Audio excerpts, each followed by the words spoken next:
बिस्मिल्लाहिर्रहमानिर्रहीम। अस्सलाम वालेकुम स्टूडेंट्स, कैसे हैं आप? उम्मीद है आप सब अपने घरों में खैरियत से होंगे। मैं हूं तहमीना वकील और आज हमारा एफएससी सेकेंड ईयर केमिस्ट्री का लेक्चर 5th है, जो कि है about cracking and reforming of petroleum. तो पहले हम डिस्कस करेंगे about the cracking of petroleum के बारे में। लास्ट लेक्चर में हमने देखा था कि fractional distillation is the process जिसके नतीजे में पेट्रोलियम प्रोड्यूस्ड होता है। लेकिन ये जो फ्रैक्शनल डिस्टिलेशन है, इससे सिर्फ 20% गैसोलीन ऑब्टेन होता है, और ये जो 20% गैसोलीन है it comprise of smaller hydrocarbons. ये मोर यूज़फुल प्रोडक्ट है।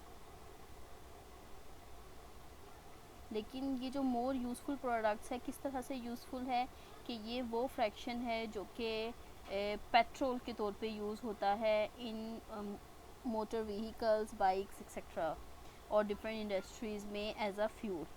ठीक है, लेकिन ये सिर्फ और सिर्फ कितने परसेंट प्रोड्यूस्ड हो रहा है? 20% ऑफ टोटल प्रोडक्शन। ठीक है, तो इस वजह से और एक और फ्रैक्शन है हमारे पास जो कि है केरोसिन और गैस ऑयल का, उसमें हायर हाइड्रोकार्बन्स होते हैं। This fraction is less useful क्योंकि केरोसिन ऑयल क्या होता है? मिट्टी का तेल, और हमें पता है आजकल हर कोई जो है वो गैस यूज़ कर रहा है कुकिंग पर्पसेस के लिए और जलाने के लिए इस तरह से। तो केरोसिन की उस तरह की इम्पोर्टेंस नहीं है जो कि पहले होती थी, इसलिए गैसोलीन में इसे कन्वर्ट करना ज़्यादा पॉसिबल होगा और ज़्यादा यूज़फुल होगा। तो हम क्या करेंगे कि ये जो आपके पास हायर हाइड्रोकार्बन्स के केरोसिन और गैस ऑयल का फ्रैक्शन है, इसे हम कन्वर्ट करेंगे into smaller hydrocarbons fraction which is gasoline. तो वो प्रोसेस जिसके थ्रू इस लार्जर हाइड्रोकार्बन्स को, कौन से हाइड्रोकार्बन्स हैं जिनका बॉइलिंग पॉइंट ज़्यादा है, इनटू स्मॉलर हाइड्रोकार्बन्स, कौन से हाइड्रोकार्बन जिनका बॉइलिंग पॉइंट कम है। तो वो प्रोसेस जिसके थ्रू हम कन्वर्ट कर रहे हैं हायर हाइड्रोकार्बन्स केरोसिन और गैस ऑयल वगैरह को into smaller hydrocarbon that is gasoline, उस प्रोसेस को हम कहते हैं क्रैकिंग। ठीक है, तो क्रैकिंग, अगर अब वैसे देखो तो जैसे नेम से इंडिकेट हो रहा है, it is the breaking process. ठीक है, तो आपने ब्रेक डाउन करना है लार्जर हाइड्रोकार्बन्स को इनटू स्मॉलर वन। अब अगर हम क्रैकिंग के प्रोसीजर की बात करते हैं तो हमारे पास यहाँ पे आप अगर होल्ड करें तो C16H34, ठीक है, कंपाउंड है जिसकी ये क्रैकिंग शो की गई है। जब हम C16H34 जो कि हायर हाइड्रोकार्बन्स का फ्रैक्शन है, ठीक है, ये हायर हाइड्रोकार्बन्स फ्रैक्शन है जिनका के बॉइलिंग पॉइंट हाई होता है, हाई बॉइलिंग पॉइंट। जब इस फ्रैक्शन को हम हीट कर रहे हैं तो इससे हमारे पास क्या चीज़ प्रोड्यूस्ड हो रही है? This one is gasoline fraction. ठीक है, जो कि ज़्यादा यूज़फुल प्रोडक्ट है, और ये आपके पास लोअर हाइड्रोकार्बन्स हैं विथ लो बॉइलिंग पॉइंट। तो आपने क्या किया है? क्रैकिंग के थ्रू हायर हाइड्रोकार्बन्स को कन्वर्ट किया है into lower hydrocarbons having low boiling point. ठीक है, अलोंग विद देम कुछ बाय प्रोडक्ट्स भी ऑब्टेन होती हैं। ये आपके पास क्या है? बाय प्रोडक्ट्स हैं। तो डिपेंड करता है कि किस किस्म का स्टार्टिंग मटेरियल यूज़ हो रहा है, उसके अकॉर्डिंग आपके पास डिफरेंट तरह की बाय प्रोडक्ट्स ऑब्टेन होती है। तो अगर हम बाय प्रोडक्ट्स की बात करें तो नॉर्मली हमारे पास इथीन है, प्रोपीन, ब्यूटीन, बेंजीन, इथीन का स्ट्रक्चर है आपके पास CH2 डबल बॉन्ड CH2, ठीक है। अगर आप इस रिएक्शन में देखें तो आपके पास CH2 डबल बॉन्ड CH2 ये फ्रैक्शन है, तो ये आपके पास इथीन प्रोड्यूस्ड हुई है। उसके बाद है प्रोपीन। प्रोपीन क्या है? CH3 CH double bond CH2, ठीक है। अगर आप प्रीवियस एग्जाम्पल में देखें तो यहाँ पे भी आपके पास ये जो फ्रैक्शन है इट इज़ प्रोपीन। उसके बाद है ब्यूटीन। ब्यूटीन क्या है? यहाँ पे 3 कार्बन्स थी, ठीक है। अगर आप 3 की जगह 4 कार्बन्स कर दें, ठीक है, यहाँ पे CH2 आ जाएगा और यहाँ पे एक और CH3, तो ये 4 कार्बन्स आ गए, तो दिस इज़ ब्यूटीन। इसके अलावा बेंजीन। बेंजीन क्या है? 6 कार्बन चेन है with a cyclic hexagonal structure with alternate single and double bond, तो ये आपके पास बेंजीन का स्ट्रक्चर आ गया। तो ये तमाम की तमाम क्या है? These are the by products of cracking, ठीक है। फिर आपके पास बाय प्रोडक्ट्स में आ जाती हैं। अब इन सब बाय प्रोडक्ट्स के यूजेस कहाँ कहाँ पे हैं, ये कहाँ कहाँ पे यूज़ हो रही होती हैं? these byproducts are used to prepare drugs, plastics, detergents। मतलब ये नहीं है कि ये products as a drugs use हो रहा है, नहीं, ये जो प्रोडक्ट्स हैं by products they are used as a starting material for the production of drugs, plastic, detergents. इसके अलावा सिंथेटिक फाइबर है, फर्टिलाइज़र्स हैं, वीड किलर्स हैं। सिंथेटिक फाइबर्स क्या होते हैं? जो कि डिफरेंट तरह के आप कपड़े इस्तेमाल करते हो। नेचुरल फाइबर में हमारे पास सिर्फ़ और सिर्फ आता है कॉटन, सिल्क, जोत वगैरह, लेकिन आजकल जो डिफरेंट तरह के कपड़े हैं वो जैसे नायलॉन फाइबर है, रेयॉन फाइबर वगैरह, तो ये क्या है? पॉलीमर्स होते हैं और वो सिंथेटिकली जो है वो प्रोड्यूस्ड किए जाते हैं। इसके अलावा जो है वो हमारे पास कुछ इम्पॉर्टेंट केमिकल्स हैं लाइक एथेनॉल, प्रोपेनॉल और एसीटोन। ये तमाम के तमाम इम्पॉर्टेंट सॉल्वेंट्स हैं। इन सब की प्रोडक्शन के लिए भी ये बाय प्रोडक्ट्स यूज़ किए जाते हैं। उसके बाद आ जाता है, ये तो हमारे पास था सिंपल क्रैकिंग की क्रैकिंग होती क्या है, ठीक है। क्रैकिंग जैसे आपने देखा कि ये एक प्रोसेस है जिसमें हायर हाइड्रोकार्बन्स जिनका बॉइलिंग पॉइंट ज़्यादा होता है उनको लोअर या स्मॉलर हाइड्रोकार्बन्स जिनका बॉइलिंग पॉइंट कम होता है उसमें ब्रेक डाउन करवाया जाता है, ठीक है। उसमें हमने एग्जांपल देखी किस तरह से रिएक्शन था। उसके अलावा जो है वो उसकी बायो प्रोडक्ट्स के यूजेस देख लिए। नेक्स्ट कि हम किन किन तरीक़ों से क्रैकिंग करवा सकते हैं।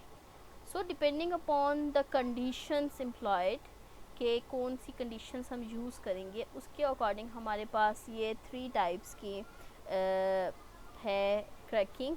फर्स्ट है आपके पास थर्मल क्रैकिंग, ठीक है, फिर है catalytic cracking and then steam cracking. इन सब में होनी ब्रेक डाउन ही है, मतलब क्रैकिंग का जो प्रोसेस है वो है ब्रेक डाउन का ही, हायर को लार्जर का हाइड्रोकार्बन्स को स्मॉलर वन में, लेकिन कंडीशंस का फ़र्क है, ठीक है। तो फर्स्ट वन जो हम इसमें डिस्कस करेंगे वो हम करेंगे अबाउट द थर्मल क्रैकिंग, ठीक है। थर्मल क्रैकिंग जो है ये है breaking of larger hydrocarbons into smaller at high temperature, ठीक है। इसमें आपने क्या करना है? टेम्परेचर हाई यूज़ करना है, ठीक है। थर्मल जैसे नेम से इंडिकेट हो रहा है, thermal is used for heating, ठीक है। तो आपने इसमें हीटिंग करवानी है सिंपल हाई टेम्परेचर पे, जिसके नतीजे में जो बाय प्रोडक्ट्स हैं वो ज़्यादातर अनसेचुरेटेड हाइड्रोकार्बन्स है, जैसे है आपके पास इथीन एंड प्रोपीन। तो ये दो जो अनसेचुरेटेड का जो वर्ड यूज़ हम करते हैं वो डबल बॉन्ड के लिए है, ठीक है। जैसे आपके पास इथीन है CH2 डबल बॉन्ड CH2, अब इसमें ये 2 बॉन्ड हैं, ठीक है।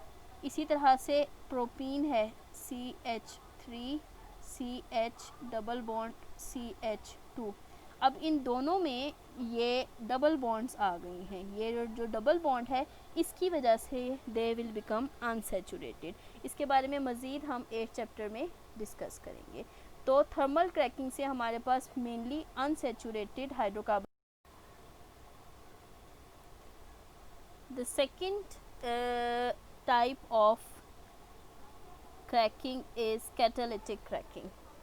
ठीक है, कैटालिटिक क्रैकिंग अब जिस तरह से इसके नेम से इंडिकेट हो रहा है, it is a type of cracking which is done at relatively low temperature।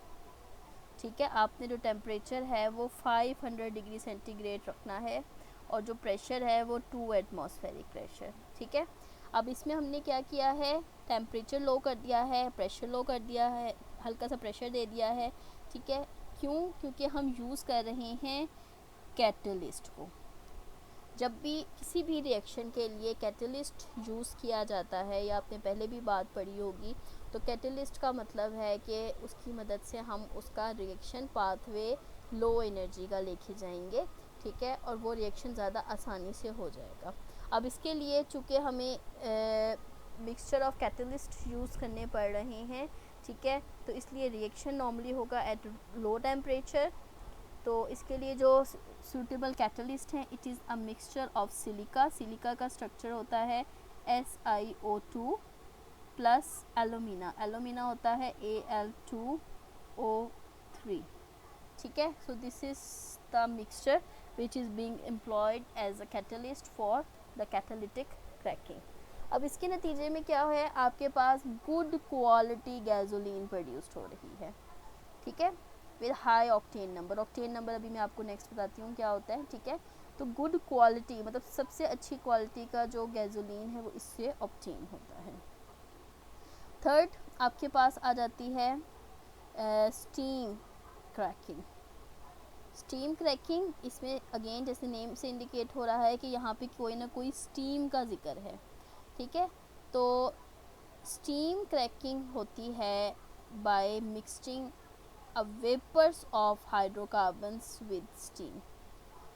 ठीक है, आपने क्या करना है, हाइड्रोकार्बन्स को वेपराइज फॉर्म में लेना है और उसे स्टीम के साथ मिक्स करना है, फिर उसे हीट करना है 900 डिग्री सेंटीग्रेड पे for the short period of time, और उसके बाद एकदम से उसे कूल डाउन कर लेना है।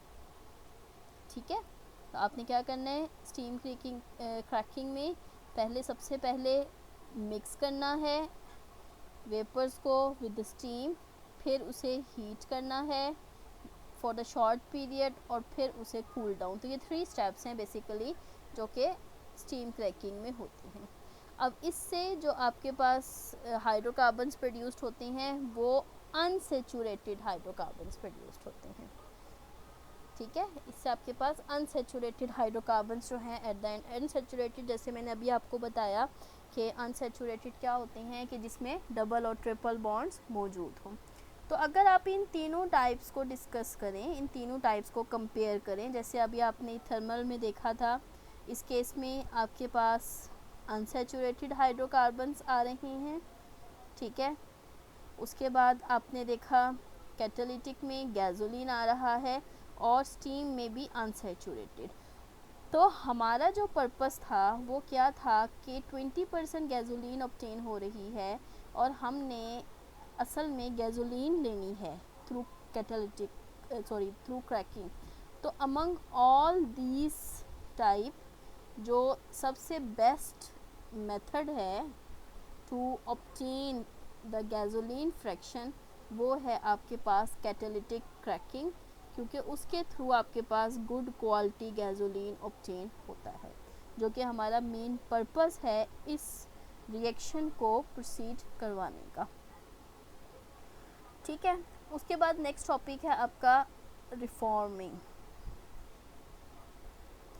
अभी हमने पीछे एक बात पढ़ी कि good quality gasoline with high octane number. ठीक है, अब good quality gasoline with high octane number, तो ऑक्टेन नंबर क्या है और क्वालिटी हम कैसे मेजर कर सकते हैं। ठीक है, तो वो आपके पास नेक्स्ट टॉपिक है विच इज़ रिफॉर्मिंग। अब रिफॉर्मिंग एक्चुअली जैसे नेम से आप देख सकते हो, फॉर्म होता है किसी चीज़ को शेप अप करना और री होता है अगेन मतलब कोई चीज़ प्रोड्यूस्ड हो गई है और उसको दोबारा से आप रीशेप्ड करोगे in order to get the desire results. ठीक है, अब क्या होता है कि अगर आपके पास सिंपल गैसोलीन फ्रैक्शन आ जाता है तो उससे नॉकिंग प्रोड्यूस्ड हो सकती है। ठीक है, नॉकिंग क्या है? Knocking is a sharp metallic sound. अक्सर आपने देखा होगा कि कार के अंदर चाबी मतलब डाल के अगर आप इंजन को इग्नाइट कराते हो, ठीक है, तो स्पार्क प्लग फायर करता है। ठीक है, जिसकी वजह से बैटरी एकदम से मतलब स्टार्टअप होती है और फिर उसके बाद इंजन काम करना शुरू करता है। लेकिन अगर due to the low quality of a fuel ये चीज़ होती है, जो फ्यूल है उसकी कंबशन पहले स्टार्ट हो जाए और स्पार्क फायर प्लग फायर बाद में हो। ठीक है, मतलब कि इंजन के अंदर जो फ्यूल है वो पहले जल जाए, प्री इग्निशन ऑफ द इसे फ्यूल कहते हैं, और स्पार्क प्लग बाद में हो। तो उसकी वजह से इस वजह से एक शार्प मेटालिक साउंड प्रोड्यूस्ड होती है and this sharp metallic sound is known as knocking. अब इस नॉकिंग से क्या होगा? It decrease the efficiency of the engine. ठीक है, ये इंजन की एफिशिएंसी को डिक्रीज़ करता है। इंजन की एफिशिएंसी को डिक्रीज़ करता है तो आपकी गाड़ी जो है उसकी लाइफ डिक्रीज़ होगी। ठीक है, और उसके और बहुत से मतलब ये एक मतलब क्या होगा कि गुड क्वालिटी फ्यूल नहीं होगा। अगर आप जाएं तो कभी पेट्रोल वगैरह डलवाने के लिए, तो आपने कभी ऑब्ज़र्व किया होगा कि वहाँ पे एक सिंपल फ्यूल के लिए होता है, ठीक है, और एक होता है हाई ऑक्टेन, उस पर लिखा हुआ होता है। ठीक है ना, तो हाई ऑक्टेन क्या होता है कि उसमें एक्चुअली रिफॉर्मिंग का प्रोसेस किया गया होता है, जो क्या है कि हम स्ट्रेट चेन हाइड्रोकार्बन्स को कन्वर्ट करते हैं into branch chain hydrocarbons by heating number 1 in the absence of oxygen and number 2 in the presence of a catalyst। ये दो कंडीशंस हैं। ठीक है, कि आपने स्ट्रेट चेन हाइड्रोकार्बन्स को कन्वर्ट करवाना है ब्रांच चेन में। जो स्ट्रेट चेन है, ठीक है, ये नॉकिंग प्रोड्यूस करेंगे। ये जो आपके पास स्ट्रेट चेन स्ट्रक्चर है, ठीक है, ये आपके पास जो है 602 ये एन ऑक्टेन का स्ट्रक्चर है। ठीक है, ये स्ट्रेट चेन है। स्ट्रेट चेन किसे कहते हैं? ठीक है, ये है आपके पास लो क्वालिटी। ठीक है, ये लो क्वालिटी फ्यूल है और इसकी वजह से क्या प्रोड्यूस्ड होती है? नॉकिंग। ये नॉकिंग प्रोड्यूस करवाता है। अब स्ट्रेट चेन क्या होता है? स्ट्रेट चेन आपके पास जैसे यहाँ पे 8 कार्बन्स थे, तो इस केस में आपके पास 1 2 3 4 5 6 7 8 साइडों पे आप इसके हाइड्रोजन्स लगा दें। ठीक है, मैं यहाँ पे हाइड्रोजन शो नहीं कर रही, I am just showing the straight chain of carbon here. ठीक है, तो अब आप अगर देखें तो यहाँ पे ये जो चेन है, जो बेसिक आपका स्ट्रक्चर है जिसमें 8 कार्बन है, इन तमाम में कार्बन एक स्ट्रेट लाइन में मौजूद है। ठीक है, तो ऐसे स्ट्रक्चर्स को कहते हैं स्ट्रेट चेन स्ट्रक्चर। ये स्ट्रेट चेन स्ट्रक्चर जो हैं ये आपके पास लो क्वालिटी के हैं और नॉकिंग प्रोड्यूस करते हैं। हमने क्या करना है? हमने इस स्ट्रेट चेन स्ट्रक्चर को कन्वर्ट करवाना है into this branched chain structure. और ये हमने किसकी प्रेजेंस में करवाना? इन किसकी एब्सेंस में? Absence of oxygen and in the presence of catalyst. अब ये जो आपके पास प्रोसेस है जिसके थ्रू ये रिएक्शन होता है उसे कहते हैं रिफॉर्मिंग।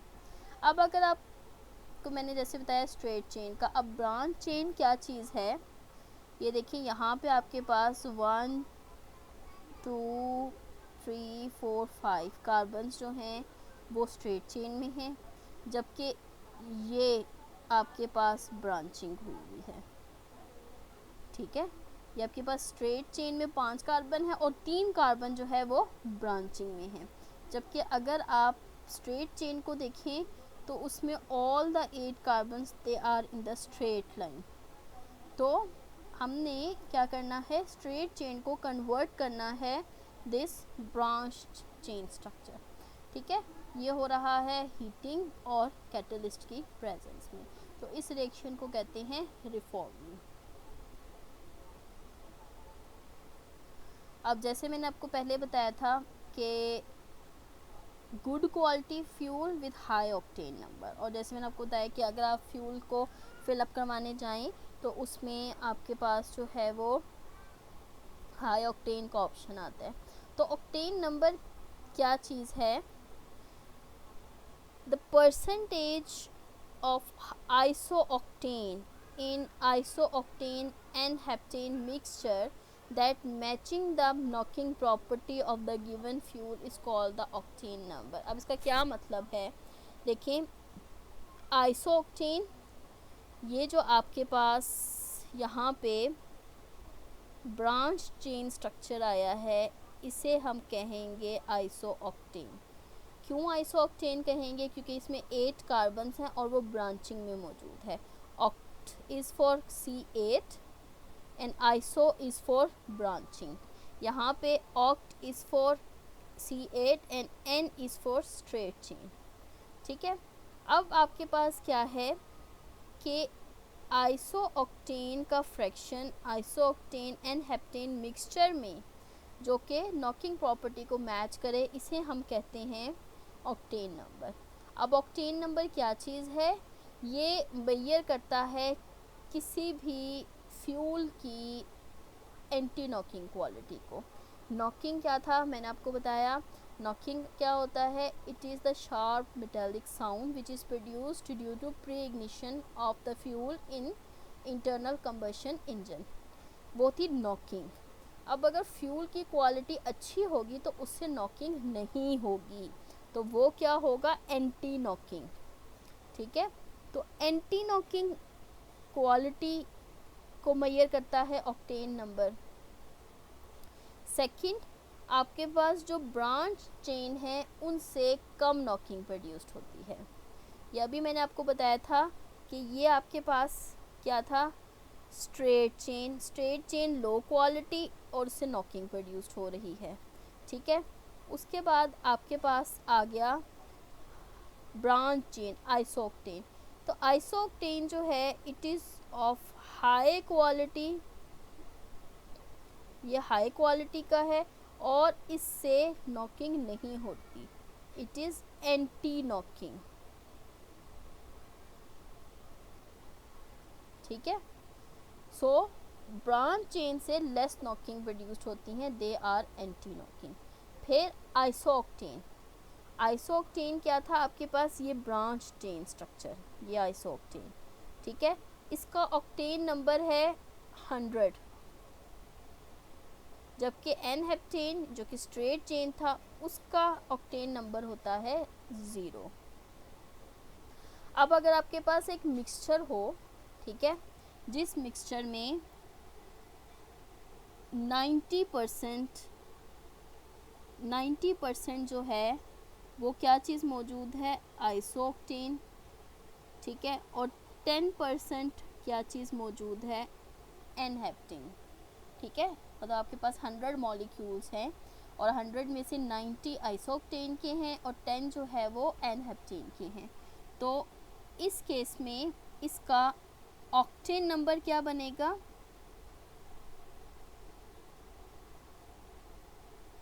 ऑक्टेन नंबर क्या बनेगा, 90।